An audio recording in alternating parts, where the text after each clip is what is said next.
Dalam Al-Quran, Allah berfirman di dalam tubuh manusia ada kebesaran Allah. Rasulullah mengajarkan hanya tempel tangan kita di bagian tubuh yang sakit seketika berkurang penyakitnya. Apalagi kalau teman-teman melakukan terapi mandi. Terapi mandi itu manfaatnya Masya Allah luar biasa sekali. Namun banyak orang sedikit orang yang tahu terapi mandi. Teman-teman tahu terapi mandi? Sok dibuktikan. Terapi mandi itu manfaatnya sangat luar biasa.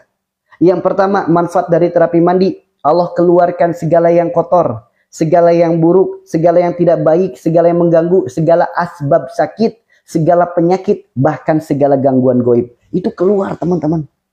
Dan terapi mandi dahsyatnya lagi, Allah sempurnakan kembali struktur jaringan tulang kita, sendi-sendi kita, syaraf-syaraf kita, seluruh organ dalam tubuh kita. Itu dahsyatnya luar biasa. Maka silakan teman-teman praktekkan terapi mandi. Allah berfirman, di dalam bumi ada kebesaran Allah, di dalam tubuh manusia ada kebesaran Allah bagi yang yakin.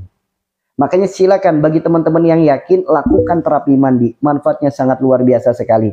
Yang pertama, mengeluarkan segala yang kotor, kotoran syariat, kotoran hakikat, kotoran yang kelihatan mata dan kotoran yang gak bisa dilihat mata. Kotoran yang kelihatan mata, contoh, debu, daki, belek, upil, itu kotoran yang kelihatan mata. Kotoran yang nggak kelihatan mata, kotoran sebagaimana tadi, teman-teman praktek terapi angin. Ada yang mual, ada yang dingin, ada yang merinding, itu kotoran hakikat namanya. Yang kedua, segala yang buruk. Segala keburukan di dalam tubuh kita, buah daripada sifat perilaku perbuatan kita, atas izin Allah bisa jadi jalan sembuhnya. Contoh, kalau kita punya perilaku buruk, habis makan tidur, muncul keburukan yaitu kolesterol. Insya Allah bisa jadi jalan sembuhnya. Atau yang punya sifat buruk, dikit-dikit marah, dikit-dikit emosi, muncul darah tinggi, insya Allah darah tingginya sembuh. Atau yang punya mental yang lemah, gampang baper, gampang sedih, gampang nangis, suka ngebatin, muncul darah rendah, insya Allah darah rendahnya juga sembuh. Atau mungkin orang yang serakah, sehingga muncul gatal-gatal dalam tubuh, segala jenis penyakit gatal insya Allah sembuh. Dan masih banyak keburukan-keburukan lagi yang lainnya. Yang ketiga, segala yang tidak baik, apapun yang kita makan, kita nggak tahu, mungkin ada pengawet, mungkin ada kimia berbahaya, lama-kelamaan jadi kotoran, jadi sampah dalam tubuh kita, sehingga bisa muncul jadi usus buntu, jadi batu ginjal, jadi batu empedu, jadi lemak jenuh dan lain sebagainya. Insya Allah atas izin Allah keluar semuanya teman-teman. Nah, yang keempat, segala yang mengganggu. Sok di sini teman-teman ada nggak yang kehidupannya merasa terganggu? Makan ini takut, makan itu takut, datang pagi takut, datang siang takut, datang malam takut, mandi air dingin takut, ketemu orang takut, apa-apa takut, ketakutan, kekhawatiran, kecemasan. Sebagaimana orang-orang asam lambung, orang anxiety, orang panic attack, orang skizofrenia. Ada nggak yang ngalamin itu? Iya. Keganggu banget. Mau sholat aja diganggu, habis wudhu kentut, wudhu lagi, kentut lagi. Keganggu banget intinya. Sok ikhtiarkan terapi ini, insya Allah bisa jadi jalan sembuhnya. Kemudian yang kelima dan yang keenam, segala asbab sakit dan segala penyakit. Jadi nggak usah ditanya, penyakit ini bisa nggak? Penyakit itu bisa nggak? Karena ini untuk semua penyakit, nggak usah ditanya. Untuk semua penyakit, nggak usah ditanya. Kemudian yang ketujuh, segala gangguan goib, apapun jenisnya. Mau santet kek, mau sihir kek, mau guna-guna kek, apapun jenisnya. Insya Allah bisa jadi jalan sembuhnya. Dan yang dahsyatnya lagi dari terapi mandi itu, menyempurnakan kembali struktur jaringan tulang kita. Encok, radang sendi, pengapuran, kemudian tulang patah, stroke, saraf kejepit, dan lain sebagainya. Struktur jaringan tulang, sendi, syaraf, seluruh organ. Mungkin lambungnya iritasi, jantungnya bocor, paru-parunya basah, dan lain sebagainya. Sok praktekkan terapi ini langsung bereaksi seketika. Ya, udah tahu belum caranya? Yuk. Untuk semua penyakit ya, untuk semua penyakit. Ini merujuk dari Al-Quran surat Az-Zariyat ayat 20, ayat 21. Silakan dibuka suratnya. Dan ini sesuai dengan apa yang diajarkan Rasulullah, cukup tempelkan tangan kita di bagian tubuh yang sakit. Cukup itu. Nah, caranya bagaimana? Ya mau direkam silakan, ya mau dicatat silakan. Caranya, yuk setiap kali mandi, baik mandi sore maupun mandi pagi, teman-teman bisa melakukan terapi ini. Apalagi kalau mandinya dispesialkan. Caranya bagaimana? Pastikan wadahnya bersih. Ya, saran saya pakai wadah. Contoh ember, baskom, apapun itu. Pastikan wadahnya bersih. Itu yang pertama. Yang kedua, air yang baru ngalir. Baru buka dari keran atau baru ngambil pakai gayung. Intinya air yang baru. Yang ketiga, kalau teman-teman punya garam Himalaya, silakan bisa tambah garam Himalaya. Kalau nggak ada garam Himalaya, cukup garam kasar 1 sendok saja. Kalau nggak ada garam kasar, nggak usah pakai garam. Cukup air putih saja. Dan ingat pesan saya, jangan sekali-kali beli garam rukiah. Ingat pesan saya ya. Jangan sekali-kali beli garam rukiah. Kenapa? Orang yang beli garam rukiah, maaf saya katakan, adalah orang yang bodoh. Kenapa bodoh? Karena sampai detik ini tidak akan teman-teman jumpai ulama yang jualan garam rukiah. Tidak ada. Ya, makanya jangan percaya dengan garam rukiah. Oke? Seperti itu ya teman-teman ya. Karena jika teman-teman itu yang jualan garam rukiah itu bukan ulama, melainkan pedagang agama. Ulama boleh berbisnis apapun. Mau jualan beras, mau jualan baju, mau jualan minyak, mau jualan air, mau jualan garam, boleh. Jangan mentang-mentang namanya ustadz, kiai, apapun itu, akhirnya agama yang dijual. Garam 1 kilo 8.000 dikasih nama rukiah jadi ratusan ribu. Saya tanya, itu jual garam apa jual doa? Itu jual garam apa jual agama? Makanya jangan percaya dengan yang jualan garam rukiah, jangan percaya. Sama minyak 1 botol 50.000 dikasih nama rukiah jadi jutaan. Dia bukan jualan minyak tapi jualan agama. Makanya jangan pernah percaya dengan oknum-oknum yang mengatasnamakan agama untuk keuntungan perutnya semata. Jangan percaya. Ya, teman-teman tinggal beli saja ke pasar, ya, tinggal beli saja ke pasar atau beli ke warung, beli garam kiloan, cukup 1 sendok aja yang teman-teman pakai. Kalau punya garam Himalaya, cukup pakai garam Himalaya. Ingat, jangan beli garam rukiah. Campurkan garam itu 1 sendok, lalu aduk airnya. Caranya bagaimana? Pakai tangan kita. Aduknya dengan cara apa? Diputar ke kiri. Kenapa harus diputar ke kiri? Karena kiri adalah putaran akhirat, kiri adalah putaran alam semesta, kiri adalah hakikat kekuatan itu sendiri. Teman-teman simak, perhatikan. Saya jelaskan dari 0 sampai akhir. Jika teman-teman mempraktekkan, mendengarkan, insya Allah langsung paham. Ya, insya Allah teman-teman langsung paham. Oke, aduk ke kiri. Kenapa harus ke kiri? Di dalam kitab disebutkan, kiri adalah putaran akhirat, kiri adalah putaran alam semesta, kiri adalah hakikat dan kekuatan itu sendiri. Sedangkan kanan adalah putaran dunia. So, teman-teman perhatikan. Teman-teman yang rumahnya dekat dengan air, dekat dengan sungai, dekat dengan selokan. Jika teman-teman melihat ada air membentuk pusaran, secara alami, perhatikan, pusaran itu akan memutar ke kiri. Kalau nggak percaya, perhatikan. Teman-teman bisa lakukan eksperimen. Wastafel ditutup rapat, penuhi air. Ya, airnya penuh, ambil penutupnya. Airnya akan berkurang, akan habis membentuk pusaran. Pusaran itu akan berputar ke kiri. Kalau nggak percaya, perhatikan. Teman-teman yang pernah melihat MotoGP, Formula One, balap sepeda, balap sepatu roda, segala jenis balapan, ya, segala jenis balapan yang profesional pasti putaran sirkuitnya ke kiri. Gak ada yang ke kanan. Kenapa? Andaikan ke kanan, pembuluh darah bisa pecah, orangnya bisa mati. Kenapa putaran ke kanan pembuluh darah bisa pecah? Karena melawan hukum gravitasi bumi. Maka silakan teman-teman buktikan. Aduk air itu dengan tangan kita, tangan kanan boleh, tangan kiri boleh. Putarnya ke kiri. Berapa kali adukan gak usah dihitung. Seikhlasnya. Aduk aja terus ya sampai garamnya tercampur. Setelah garam itu tercampur, ambil air itu 1 gayung. Kemudian bawa keluar kamar mandi. Taruh di meja, duduk yang manis. Doakan. Doakan air yang digayung, doanya di luar kamar mandi. Apa doanya? Yang pertama, dalam kitab disebutkan, bacakan 3 surat kul. Kul huwallahu ahad, kul a'udzu birabbil falak, kul a'udzu birabbin nas. Bacakan 3 surat kul. Bacakan Al-Fatihah dan ayat kursi jika teman-teman hafal. Kalau nggak hafal, cukup Al-Fatihah saja 1 kali. Ya, lalu didoakan.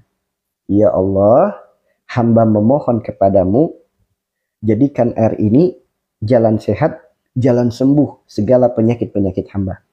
Baca Al-Fatihah, tiupkan. Nah, air yang sudah didoakan di luar kamar mandi ini, campurkan lagi di bak mandi tadi, ya, atau di ember tadi. Baru persiapan untuk mandi. Bagaimana persiapannya? Lihat, merujuk dalam kitab-kitab syariat agama kita. Jika Anda laki-laki, tutup satu wilayah. Jika Anda perempuan, tutup dua wilayah. Jika tidak ada penutup, maka jongkok mandinya. Jangan mandi berdiri kalau nggak ditutup. Ya, itu syariat agama kita. Karena apa? Kita di ruangan. Betul, kita terhindar dari pandangan manusia. Namun kita belum terhindar dari pandangan makhluk gaib. Itulah indahnya agama Islam, menjaga kita sampai hal terkecil sekalipun. Ingat ya, jika Anda laki-laki, tutup satu wilayah. Jika Anda perempuan, tutup dua wilayah. Seperti itu ya. Kalau nggak ada penutup, maka jongkok. Lalu bagaimana cara mandinya? Diajarkan oleh Rasulullah. Yang pertama, siram dulu kaki kanan. Ya. Yang kedua, siram kaki kiri. Siram badan kita atau pundak kita sebelah kanan, siram badan atau pundak kita sebelah kiri. Lalu siram kepala kita. Pastikan seluruh tubuh kita sudah basah. Ketika sudah basah, sebelum pakai sabun, sebelum pakai sampo, ingat, lakukan terapi yang sangat luar biasa. Rasulullah ajarkan, cukup tempelkan tanganmu di bagian tubuh yang sakit, seketika berkurang penyakitnya. Maka silakan teman-teman tinggal diusap dari ujung kepala sampai ujung kaki, jangan sampai ada celah yang terlewatkan. Dari mulai celah-celah rambut sampai ke wajah kita. Kalau yang punya masalah di mata, usap matanya. Yang punya masalah di telinga, usap telinganya. Usap seluruh tubuh kita. Jika ada yang setruk, tangan yang setruknya diusap. Jika ada yang saraf kejepit, ikuti, diajarkan caranya dengan posisi seperti gerakan orang ruku. Pegang pinggangnya dari belakang, arahkan ke belakang sampai ke bawah. Waktu ngusap gak usah doa, tinggal diusap aja seluruh tubuh kita. Diusap semuanya. Nanti kalau udah diusap, jangan kaget kalau teman-teman tiba-tiba kedinginan. Yang punya masalah di jantung, usap jantungnya. Yang punya masalah di lambung, di perut, usap perutnya. Apapun penyakit kita, tinggal diusap dengan telapak tangan dan jari jemari kita. Lihat, jangan kaget kalau tiba-tiba badan langsung menggigil, langsung kedinginan. Bahkan ada juga yang reaksinya sampai langsung muntah. Ada juga yang langsung diare seketika. Jangan kaget. Setiap orang punya penyakit masing-masing, punya perjalanan hidup masing-masing, punya efek masing-masing. Ada juga yang merasakan hangat, yang merasakan dingin, bersyukur. Ya, yang merasakan dingin bersyukur. Kenapa? Karena Allah keluarkan segala yang kotor, yang buruk, yang tidak baik, yang mengganggu asbab sakit, penyakit, bahkan gangguan gaib. Kalau yang merasakan dingin. Kalau yang merasakan hangat, bersyukur lagi teman-teman. Kenapa? Karena peredaran darah dan oksigen lancar. Allah sempurnakan kembali struktur jaringan tulang kita, sendi kita, syaraf kita, seluruh organ dalam tubuh kita. Sempurna lagi teman-teman. Ya. Nah, nanti setelah diusap semuanya, begitu teman-teman merasakan dingin atau hangat, segera teman-teman pakai sabun, segera teman-teman pakai sampo. Segera ya, jangan berlama-lama. Segerakan pakai sabun atau pakai sampo. Mau gosok gigi juga silakan. Setelah itu dibilas sampai bersih, keringkan pakai handuk dan segera pakai baju. Nah, setelah pakai baju, jangan kaget, akan ada fase selanjutnya. Badan lemes. Ya, badan lemes. Seakan-akan seperti merasa sakit. Seakan-akan penyakit jadi kambuh. Kepala jadi pusing, bawaannya mual, ada juga yang diare, ada juga yang demam. Itu jangan kaget. Karena itu adalah fase pembersihan. Setiap orang punya efeknya masing-masing. Karena tergantung dari penyakit dan perjalanan hidupnya masing-masing. Kenapa sih bisa berdampak seperti itu? Perhatikan baik-baik teman-teman. Kita punya baju. Baju kita kotor. Saya tanya, baju yang kotor boleh nggak dipakai untuk sholat? Baju yang kotor boleh nggak dipakai untuk menghadap Allah? Nggak boleh kan? Harus dicuci dulu bajunya. Coba renungkan, baju yang kotor saja harus dicuci. Apalagi diri kita yang tiap hari ngotorin diri dengan kesalahan, ngotorin diri dengan dosa. Sedangkan kita akan berpulang kepada Allah Rabb yang Maha Suci. Pasti kita pun akan dibersihkan dulu teman-teman. Sebagaimana pakaian dibersihkan. direndam dulu, badan sampai menggigil kedinginan, dikucek-kucek, disikat-sikat, dikebrok-kebrok, pegel-pegel nggak karuan. Kemudian dibilas, diaduk dulu, kepala sampai pusing, diperes sampai diare, diperes sampai muntah. Lihat, bukan hanya itu, kita dijemur, dipanasin, dianginin. Begitu selesai kering, disetrika, kita pun akan merasakan demamnya. Namun lihat, setelah pakaian itu kering, bersih, disetrika, nyaman dipakai oleh kita. Sob, fase itu kurang lebih 3 jam. Setelah 3 jam, teman-teman akan merasakan ketenangan dalam hati yang sulit diungkapkan dengan kata-kata. Ada ketentraman dalam jiwa, ada ketenangan dalam berpikir. Sok, nikmatnya luar biasa. Setelah itu teman-teman silakan sholat. Sok, ya sholat. Jangan kaget kalau tiba-tiba baru takbir, Allahu Akbar, langsung nangis. Kenapa? Karena ingat dengan kesalahan, ingat dengan dosa. Ibadah jadi makin nikmat, sholat jadi makin nikmat, munajat jadi makin nikmat. Melahirkan ketenangan hati, membuat tenang pikiran, sehingga rasa tawakal semakin kuat. Allah berfirman, wa may yattaqi la yaj'al lahu makhraja wa yarzuqhu min haitsu la yahtasib wa may yatawakkal 'alallahi fa huwa hasbuh innallaha balighul amri. Ketika muncul ketawakalan itu, apapun masalah dalam hidup kita, Allah datangkan solusi dari arah yang tidak disangka-sangka. Ketika tawakal itu ada dalam hidup kita, apapun penyakit kita, Allah akan datangkan jalan sembuh kita dari arah yang tidak disangka-sangka. Makanya jangan kaget kalau setelah melakukan terapi ini, membuat hati jadi tenang, jiwa jadi tenang, pikiran jadi tenang, masalah apapun solusinya datang, penyakit apapun sembuhnya pun datang. Coba renungkan baik-baik teman-teman. Kenapa hanya dengan gerakan terapi seperti itu, kenapa bisa berdampak dahsyatnya luar biasa? Kenapa hanya dengan gerakan seperti itu dahsyatnya luar biasa? Kenapa? Inilah mukjizat Al-Quran. Inilah mukjizat daripada kita mengerjakan sunnah. Allah berfirman, di bumi Allah ada kebesaran Allah. Dalam tubuh manusia ada kebesaran Allah. Bagi yang yakin. Az-Zariyat ayat 20, ayat 21. Bagi yang yakin, kerjakan. Ingat Rasulullah bersabda, tempelkan tangan di bagian tubuh yang sakit seketika berkurang penyakitnya. Kenapa bisa seperti itu? Karena di dalam tubuh kita ada kebesaran Allah. Jika teman-teman mau memperhatikan man arafa nafsahu faqad arafa rabbahu, kenali dirimu maka niscaya engkau akan mengenal Tuhanmu. Lihat kebesaran Allah di dalam tubuh manusia. Dari ujung kepala sampai ujung kaki, tubuh kita dipenuhi dengan garis. Begitu banyak garis di dalam tubuh kita. Apakah ini kebetulan? Tidak ada yang kebetulan. Ini adalah kebesaran Allah. Jika teman-teman perhatikan, hitung garisnya. Ada berapa garis? Ada 114 garis. Lihat, telapak tangan dan jari jemari yang kita pakai untuk terapi. Lihat, di sini ada kebesaran Allah. Dari kelingking sampai ibu jari, dipenuhi dengan ruas jari. Hitung ruasnya ada berapa? Sok, ada berapa jumlahnya? Ada 33. Sebagaimana 33 kalimat tasbih. Apakah ini kebetulan atau kebesaran Allah? Sok, lihat telapak tangan kita. Ini pun membentuk garis. Ini membentuk angka Arab. Ini angka 8. Ini angka 1. Ini pun sama. Ini angka 1. Ini angka 8. 18, 81. Jika dijumlah berapa? 99.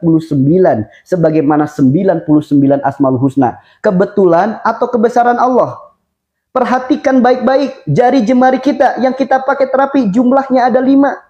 Membentuk lafaz Arab bagi teman-teman yang paham kaligrafi. Ini alif, ini lam, ini ha. Dibaca apa? Allah. Ini pun sama. Alif, lam, ha. Dibaca apa? Allah. 99 Asmaul Husna. 33 kalimat tasbih. 114 surat. 114 titik dalam tubuh kita. Air sebagai sumber kehidupan. Garam sebagai sumbernya rasa. Dipadukan jadi satu, maka menjadi kekuatan hakikat yang sangat luar biasa. Itu teman-teman. Ini kebetulan atau kebesaran Allah? Bagi yang yakin. Maka ayatnya jelas. Di dalam bumi ada kebesaran Allah. Air sebagai sumber kehidupan. Garam sebagai sumbernya rasa. Di dalam tubuh manusia ada kebesaran Allah. Bagi yang yakin. 114 garis sebagaimana 114 surat. 33 titik sebagaimana 33 kalimat tasbih. 99 Asmaul Husna. Lafaz Allah dalam tangan kita. Dipadukan jadi satu. Maka menjadi kekuatan yang sangat luar biasa. Kalau tidak percaya, buktikan. Karena ayatnya jelas, hanya bagi yang yakin. Yang nggak yakin nggak usah. Oke? Kemudian, setelah teman-teman melakukan terapi ini, mau dipakai mandi pagi boleh, mandi siang boleh, silakan. Nah, silakan. Mau mandi pagi, mandi siang boleh. Namun hindari mandi di waktu maghrib sampai pertengahan malam. Hindari. Kenapa? Karena di waktu itu dilarang pula oleh medis. Di saat imun tubuh sedang lemah, pressure tubuh sedang naik, pori-pori jadi terbuka. Gelas panas dikasih air, dingin, pecah gelasnya. Begitupun tubuh kita, lagi capek, imunnya lemah, pressure-nya naik, dipaksa mandi. Banyak orang yang tumbang di dalam kamar mandi, bahkan tidak sedikit sebagai jalan kematiannya. Maka bagi teman-teman yang khususnya pulang kerjanya malam, boleh mandi? Boleh. Namun pastikan, perhatikan dulu bagaimana caranya. Contoh, kita duduk di kursi, kaki kita nempel di lantai, kaki kita nempel di keramik. Angkat kaki itu kurang lebih 1 cm di atas lantai, ya, selama 1 menit. Setelah 1 menit, usap lantainya. Kalau lantainya basah, jangan mandi. Kalau lantainya ngembun, jangan mandi. Tapi kalau diusap lantainya kering, silakan mandi. Ini khusus bagi teman-teman yang pulang kerjanya malam hari. Ya, silakan lakukan terapi mandi itu, lakukan. Ingat, ini bukan hanya solusi untuk jasmani, ini solusi pula untuk rohani. Makanya di sini ditulis solusi sehat lahir batin. Nah, nanti dampaknya apa? Jika dalam hidup kita, perjalanan hidup kita pernah ngalamin namanya api amarah, ada dendam, ada benci, ada iri, ada dengki, ada hasut, ada ria, ada sombong dalam diri kita, itu bagaikan tungku api. Sekali disiram, api nggak langsung padam. Dia akan ngeluarin asap dan hawa panas. Nanti jangan kaget kalau setelah terapi, hawa badan jadi panas. Sebagaimana bumi sekali disiram dengan air hujan, jika hujannya hanya sebentar, hanya akan membawa hawa panas. Sok teman-teman kalau lagi hujan cuma bentar, langsung gerah nggak badannya? Langsung gerah. Nanti jangan kaget kalau teman-teman pun merasakan gerah panas yang sama seperti itu. Bahkan bisa berdampak, ya, bahkan bisa berdampak kepada apa? Kulit kering. Ada juga yang kulitnya jadi busik, ada juga yang kulitnya iritasi, ada juga yang gatal-gatal. Itu nggak usah khawatir teman-teman, karena itu hanya fase di awal saja. Nanti rutin lakukan terapi itu akan muncul ketenangan, ketentraman, kebahagiaan yang sangat luar biasa. Sholat jadi makin nikmat, ibadah jadi makin semangat. Jangan kaget, terbesit dalam hati, Allah kabulkan. Siang-siang gini, makan sop buah enak kali ya. Datang sop buah. Entah pedagang lewat, entah ada saudara yang nganter. Sok terbesit aja dalam hati, Allah kabulkan teman-teman. Nah makanya jangan khawatir, setelah melakukan terapi ini, hawa panas muncul dari dalam tubuh, kulit jadi kering, ada juga yang gatel, ada juga yang busik, ada juga iritasi. Nggak usah khawatir, teman-teman cukup ikhtiarkan dengan cara apa? Pakai lotion setelah mandi. Pakai lotion, pakai hand body, apapun silahkan. Usap di kaki, di badan, di tubuh, semua di tangan, di wajah, usap. Supaya apa? Tidak merasakan gerah yang berlebih, tidak merasakan kering yang berlebih. Atau bisa juga teman-teman ikhtiarkan dengan cara yang diajarkan oleh Siti Aisyah. Dengan cara yang sangat sederhana, memiliki manfaat sangat luar biasa. Bagaimana caranya? Sebelum pakai handuk. Setelah kita mandi, disiram bersih semuanya. Sebelum pakai handuk, ambil air yang bersih 1 gayung. Kemudian air itu dikasih 3 tetes minyak Arab. Diaduk sampai rata minyaknya, diguyurkan di kepala. Ya, diguyurkan di kepala. Yang punya masalah apapun tinggal diusap. Yang punya masalah bau badan, kulit kering, gatal-gatal nggak sembuh-sembuh, atau luka nggak kering-kering, atau mungkin vitiligo, kulit beruntusan, jerawat dan lain sebagainya, tinggal diusap aja badannya.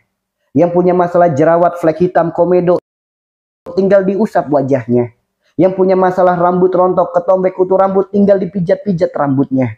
Bahkan dahsyatnya dari cara yang diajarkan oleh Siti Aisyah, apalagi perempuan yang punya masalah aroma tidak sedap setelah datang bulan, keputihan, bau, gatal, itu bisa diikhtiarkan. Caranya bagaimana? Diajarkan oleh Siti Aisyah. Air setengah gayung, kasih 3 tetes minyak Arab. Diaduk sampai rata, celupin kain halus atau kain lembut. Kemudian dielap dari depan ke belakang. Bahkan cara ngelapnya aja diajarkan, dituliskan dalam kitab dengan 3 jari, jari tengah tonjolin. Jari yang nonjol masuk di celah-celah. Peres, celupin lagi, elap lagi. Peres lagi, celupin lagi, elap lagi. Berapa kali? 7-9 kali. Bahkan dalam kitab Tibun Nabawi, Rasulullah bersabda, aroma itu bisa membantu menambah kekhusyuan dalam ibadah, bisa membantu menenangkan pikiran, bahkan bisa membantu menambah rasa percaya diri. Bagi teman-teman yang punya masalah depresi, gangguan kecemasan, panic attack, anxiety, bipolar, skizofrenia, silakan diajarkan caranya. Cukup 1 oles di telapak tangan, digosokkan. Usap ke dalam pakaian kita atau baju kita atau tubuh kita. Usap sebelum kita kerjakan sholat. Sok sebagaimana yang Rasulullah sabdakan, bisa menjadi jalan ketenangan, kekhusyuan sholat, bahkan bisa membantu masalah depresi-depresi seperti itu. Sok ikhtiarkan teman-teman. Bukan hanya itu teman-teman, dalam kitab Qurratul Uyun, kitab yang membahas tentang bab rumah tangga, cukup 1 oles di telapak tangan kita, digosokkan di tangan, usap ke seluruh tubuh, pakai sebelum tidur atau sebelum dinas dengan pasangan. Teman-teman akan merasakan, dalam kitab disebutkan meskipun usia tidak muda lagi, pernikahan sudah bukan baru lagi, namun teman-teman akan merasakan sebagaimana pengantin baru lagi. Kalau nggak percaya buktikan teman-teman. Ya, kalau nggak percaya buktikan. Minyak silakan. Saya doakan semoga semua yang ada di room ini, semoga semuanya bisa umroh, semoga semuanya bisa ke tanah suci. Ya, semoga semuanya bisa umroh, semoga semuanya bisa tanah suci. Nanti teman-teman bisa beli di sana. Ya, semoga semuanya bisa ke Bukit Taif, melihat langsung pabriknya, melihat langsung prosesnya, bisa beli langsung di pabriknya. Harganya murah teman-teman. Di sana tuh cukup 10 real saja, kurang lebih 40.000. Di Indonesia ada nggak? Di Indonesia ada, tapi jarang. Silakan teman-teman bisa cari di toko parfum terdekat, di daerahnya teman-teman, di kotanya teman-teman. Silakan bisa cari di toko parfum terdekat. Ini kalau dipakai mandi setiap hari, mungkin 2 bulan sampai 3 bulan baru habis. Awet banget. Caranya gini, teman-teman mandi seperti biasa atau terapi mandi sampai bersih. Ya. Kemudian sebelum dikeringkan pakai handuk, teman-teman ambil dulu air yang bersih 1 gayung. Dikasih 3 tetes. Diaduk sampai rata. Ya, diaduk sampai rata. Ya. Kemudian diguyurkan di kepala. Teman-teman usap atau dipijat kepalanya, itu untuk masalah rambut rontok, ketombe, dan kutu rambut. Ya, siram di kepala. Ya, siram di kepala. Itu tinggal diusap di wajahnya untuk flek hitam, komedo, jerawat, dan lain sebagainya.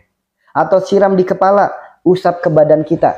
Itu untuk masalah bau badan, gatel-gatel, iritasi kulit, mungkin luka yang nggak sembuh-sembuh, itu bisa diikhtiarkan. Nah, itu seperti itu ya. Lantas, bagaimana kalau yang organ kewanitaan? Keputihan, bau, dan gatel. Seperti apa solusinya? Air setengah gayung, dikasih 3 tetes. Diaduk sampai rata, celupin kain halus atau kain lembut. Ya, dielap di wilayah itu dari depan ke belakang. Diperas kainnya, celupin lagi, elap lagi dari depan ke belakang. Lakukan berulang-ulang 7-9 kali.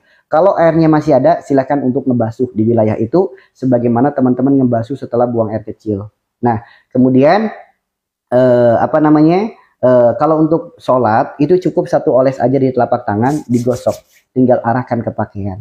Untuk laki-laki bisa nggak? Bisa untuk laki-laki. Kalau untuk mandi ya, untuk mandi atau mungkin laki-laki yang punya masalah di selangkangan, hitam, bau, gatel, itu bisa diikhtiarkan untuk yang di selangkangan. Caranya sama, air setengah gayung.